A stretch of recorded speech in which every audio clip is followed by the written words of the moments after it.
요즘에는 작은 가전제품 하나만 사도 딸려오는 매뉴얼이 거의 책 한 권 분량이다.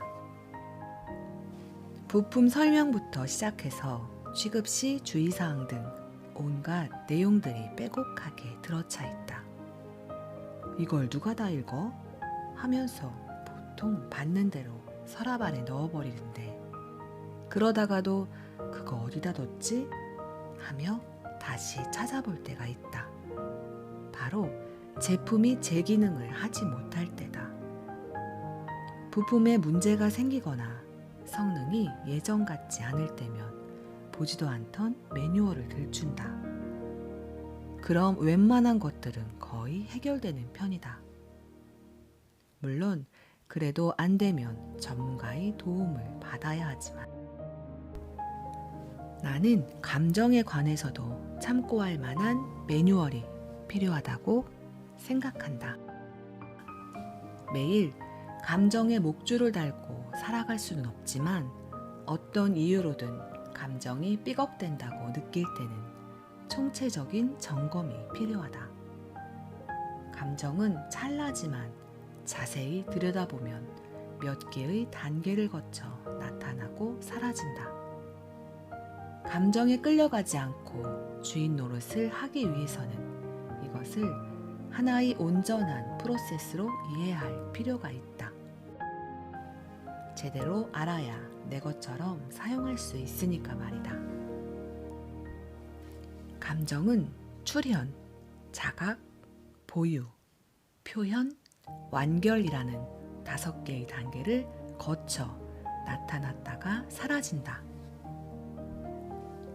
지금부터 우리가 할 일은 각 단계에서 어떤 일이 일어나는지, 감정이 우리에게 기대하는 반응은 무엇인지 함께 살펴보는 것이다. 1단계 출현. 나는 어떻게 감정을 느끼는가? 출현이란 감정이 우리에게 보내는 신호이자 그에 따른 몸의 반응이다. 어떤 자극이 주어지면 뇌가 그것의 정체를 알아내고 호불호를 판단하기 이전에 몸이 먼저 반응한다. 그리고 그 반응은 심장의 두근거림, 손떨림, 동공의 확장, 체온의 상승, 얼굴의 화끈거림, 몸의 경련, 가슴의 조임, 위장의 쓰림 등 다양한 방식으로 나타난다. 만약 이 몸의 신호를 잘 알아채는 사람이라면 감정에 더 예민하게 반응할 수 있다. 그러나 요즘 사람들은 외부의 소음과 자극에 반응하느라 몸이 보내는 신호에 예민하지 못하다. 카페인과 니코틴, 설탕과 알코올에 중독된 상태라면 몸의 소리를 들을 길이 없다. 몸은 신체적 기능을 담당할 뿐 아니라 감정의 신호를 받아들이는 통로이기도 하므로 몸이 막혀 있으면 진짜 감정에 닿는 게 어려워진다. 그럴 때는 명상이나 요가를 통해 몸이 보내는 신호에 귀를 기울이는 훈련을 하면 좋다. 바쁘다는 이유로 무시했던 몸의 감각들을 살리기 위해 호흡, 땀, 체온 변화, 심장 소리, 혈류의 움직임 등에 집중해보자.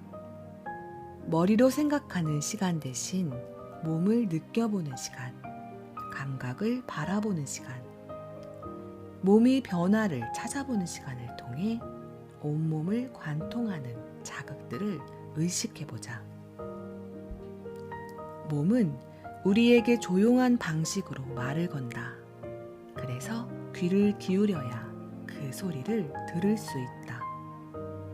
감정과 어울리기 위한 첫걸음은 당신의 몸이 말을 하고 있다는 것을 아는 것. 하루 중에 잠시라도 몸에 집중하며 미세한 신호들을 감지하기 위해 노력하는 것이다. 2단계 자각. 지금 떠오르는 감정의 이름은 무엇인가? 신체 반응이 출현하면 그 다음 단계로 지금 내가 느끼는 감정의 정체를 구체적으로 그려보는 과정이 일어난다. 예를 들어 심장의 두근거림 증상이 일어나는데 평소 좋아하던 사람이 눈앞에 있다면 우리는 그것을 설렘이라고 판단할 것이다. 그런데 평소에 무섭게 나를 꾸짖었던 선배 앞이라면 우리는 그것을 불안함이라고 판단할 것이다. 그러나 항상 감정을 명확하게 자각할 수 있는 것은 아니다. 감정은 단독으로 행동하지 않고 무리지어 움직이는 경우가 많기 때문이다. 시원섭섭하다는 말처럼 말이다.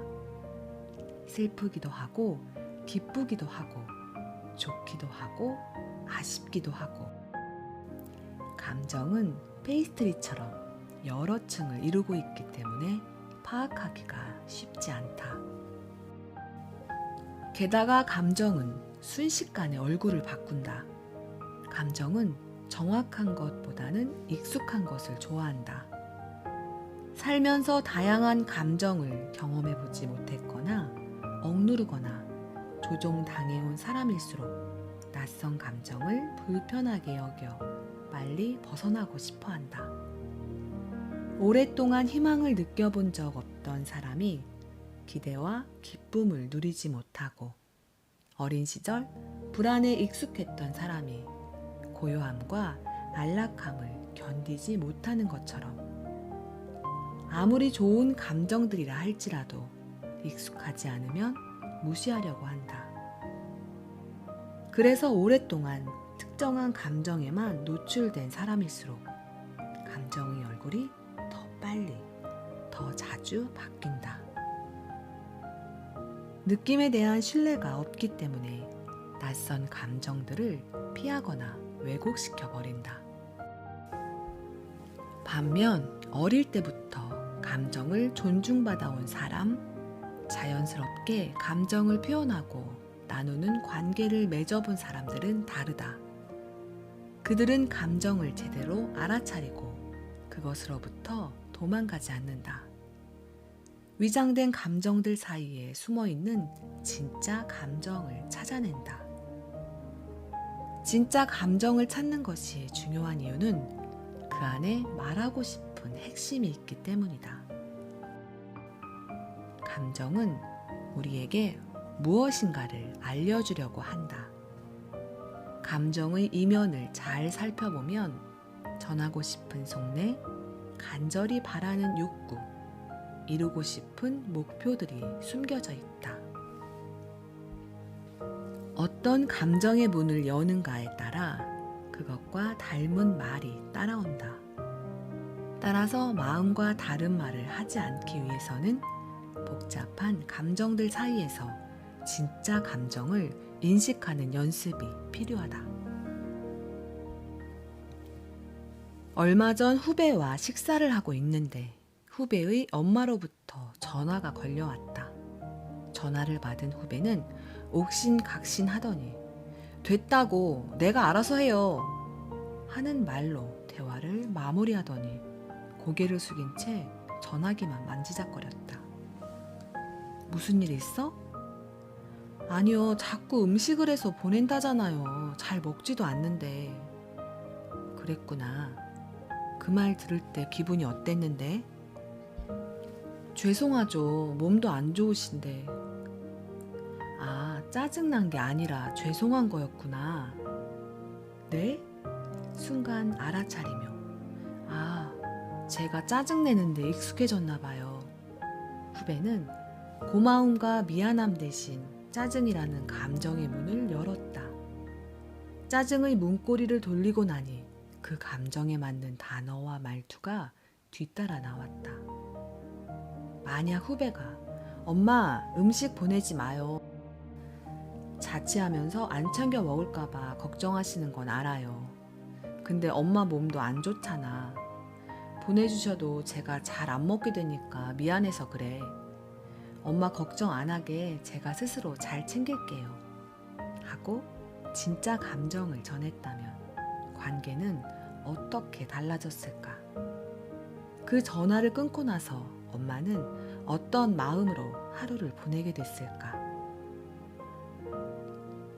무뚝뚝한 아버지 밑에서 감정을 절제하며 살았던 아들이 아버지에게 진심을 말하려면 어떻게 해야 할까? 일단 먼저 자신의 진짜 감정을 알아차려야 한다. 그 핵심 감정을 의식하지 않으면 두 사람 사이의 자리 잡은 익숙한 감정을 따라 결국 똑같은 대화를 반복하게 된다.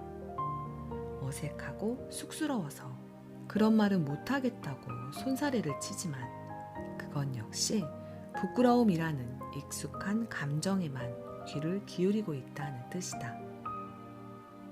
숨바꼭질 중인 감정을 찾아내야만 마음속의 말을 할 수가 있다. 적어도 후회하는 말을 줄일 수 있다. 감정을 제대로 다루지 못하는 사람일수록 욱하며 반응하거나 좋아 혹은 싫어, 편안해 또는 불편해로 감정을 이분화한다. 대화 중에 감정을 지각하는 능력을 키우려면 3초 동안 진짜 감정을 찾는 연습이 필요하다. 나는 이것을 잠시 멈춤 질문이라고 부른다. 감정이 출현한 그 순간 3초 동안 아래 질문을 되새기며 스스로에게 답하는 것이다. 지금 이것은 어떤 감정일까?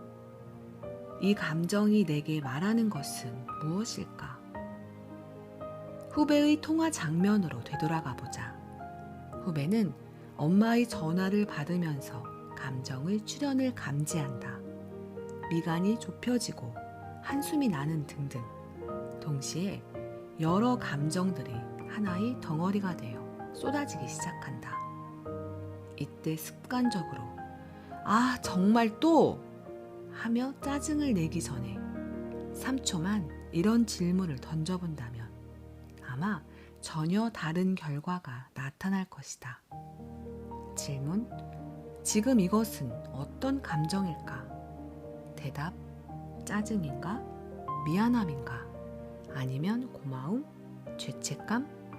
질문: 이 감정이 내게 말해주는 것은 무엇일까? 대답: 음식을 버리고 나면 엄마한테 미안하고 죄책감이 든다. 그것이 나를 불편하게 한다. 하지만 엄마는 나를 걱정해서 그러는 거니까 상처받지 않게 그 부분을 설명해야겠다. 이 방법을 이용하면 인식할 새 없이 흘러가 버리는 감정을 객관화시켜 찬찬히 바라볼 수 있게 된다. 더불어 본질적인 메시지에 집중할 수 있게 된다. 당신은 하루에 몇 가지의 감정을 알아차리는가? 의식하지 않고 그대로 쏟아내는 습관적인 감정은 무엇인가? 서운함과 당황스러움을 어떻게 구분하고 있는가? 짜증과 불안의 감정을 명확히 다르게 인식하는가? 위의 질문에 답하기 위해서는 감정에 관심을 가지고 이름표를 달아주는 연습이 필요하다. 처음에는 낯설겠지만 가까이 지내고 싶은 친구의 이름도 모르면서 친해질 수는 없는 노릇이다. 3단계 보유. 어떻게 감정을 보관하고 조절하는가? 다음은 감정을 보유하는 단계다. 알아차린 감정을 무작정 쏟아내지 않고 말그릇 안에 보관하기 위해서는 감정에 압도당하지 않으면서 스스로를 진정시키는 능력이 필요하다. 감정을 주체하지 못하는 사람들은 부정적인 감정이 느껴지면 다 내 탓이야 라고 남을 원망하거나 반대로 다 내 잘못이야 하며 자책감으로 무너지기 쉽다. 말 그릇이 감당하지 못해 쏟아진 말은 대개 후회를 낳는다. 공간이 비좁아 새어나간 말은 정돈되어 있지 않기 때문에 누군가에게 상처를 주기도 하고 당신에게 찾아올 좋은 기회를 날려버리기도 한다. 그렇다면 감정을 보유할 줄 아는 사람들은 어떤 특징을 지녔을까? 꽤 오랫동안 이 질문에 대한 답을 찾아다녔다. 어떤 사람은 지나가는 말에도 열을 내고 또 누군가는 꽤 기분 나쁜 말에도 동요하지 않는다. 어떤 사람에게는 도저히 참을 수 없는 일이 다른 사람에게는 감당할 만한 일이 되는 이유는 무엇일까? 그것은 개인의 자존감과 깊은 상관관계가 있다. 자존감을 대중에게 처음으로 알린 미국의 심리학자 너스애니얼 브랜드는 그의 책 자존감의 6기 중에서 자존감과 의사소통, 그 중에서도 감정의 상관관계에 대해 조명했다. 그는 자존감이 높은 사람일수록 다른 사람에게 관대하고 적절하게 의사소통할 줄 안다고 말했다. 자신의 생각이 가치 있다고 믿기 때문에 명확하게 표현하는 것을 두려워하지 않는다고 주장했다. 반대로 자존감이 낮은 사람은 다른 사람과 의사소통할 때 모호하게 이야기하며 대화 중에 부적절한 반응을 보이기 쉽다고 한다. 자신의 느낌과 생각에 자신감이 없어서 상대의 반응에 쉽게 불안을 느끼는 것이다. 특히 자존감이 낮은 사람은 불안이나 불확실함처럼 부정적인 감정과 마주했을 때 쉽게 자신의 실체를 드러낸다. 반대로 자존감이 높으면 부정적인 감정을 받아들이고 다루고 극복하는 일을 어려워하지 않기 때문에 겁을 먹거나 압도당할 가능성이 적다. 감정을 품어내는 힘은 분명 개인의 자존감과 깊은 관련이 있다. 대화 중에 참지 못하고 무작정 감정을 쏟아내는 사람의 내면에는 낮은 자존감이 자리하고 있다. 체면 때문에 안 그런 척하지만 감정 앞에서는 허약한 자존감을 드러낸다. 너 내가 우습게 보여? 어디서 감히? 이런 식으로 감정을 분출하는 사람이라면 더 말할 것도 없다.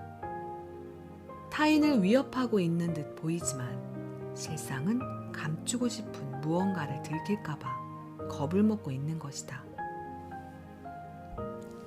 부정이든 긍정이든 감정을 품어내고 다루는 일은 내가 괜찮은 사람이라는 자기 존중과 나는 할 수 있다고 믿는 자기 효능감, 이 두 가지 심리적인 기반이 있어야 가능한 일이다.